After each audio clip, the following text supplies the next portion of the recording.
O'zbeklarga Dubayda viza berishi qiyinmi? Yo'q. Viza olinyapti, olingan va beriladi. $100 bilan O'zbekiston pravasini Dubay pravasiga almashtira olasiz. Atigi $300 bilan Dubayda 1 oylik yashay olasiz.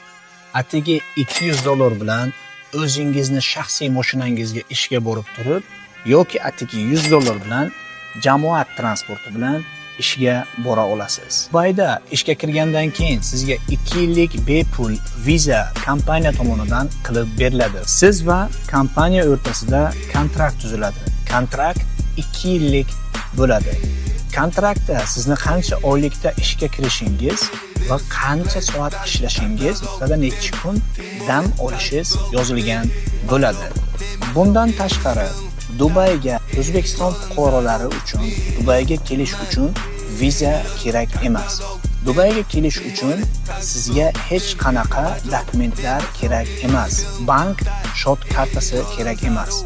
Dubayga kelish uchun sizdan eng birinchisi ingliz tilida gapira olsangiz yetadi. Bu sizni karyera qilish niyatingiz bo'lsa, sizga yordam beradi. Ikkinchi til bu rus tili. Kelgandan keyin to'g'ridan to'g'ri restoranga, mehmonxonaga va juda yaxshi ish bo'lgan sales sohasida ishga kira olasiz. Hech kimga pul bermasdan ishga kirish uchun o'zingiz harakat qilib ishga kira olasiz. Shunaqa jaydir videolar uchun, kontentlar uchun, Dubay haqida reallar uchun albatta Ilhami DXP ga follow qilib qo'yamiz. Qanaqa savollar bo'lsa, videoda yozib qo'yamiz.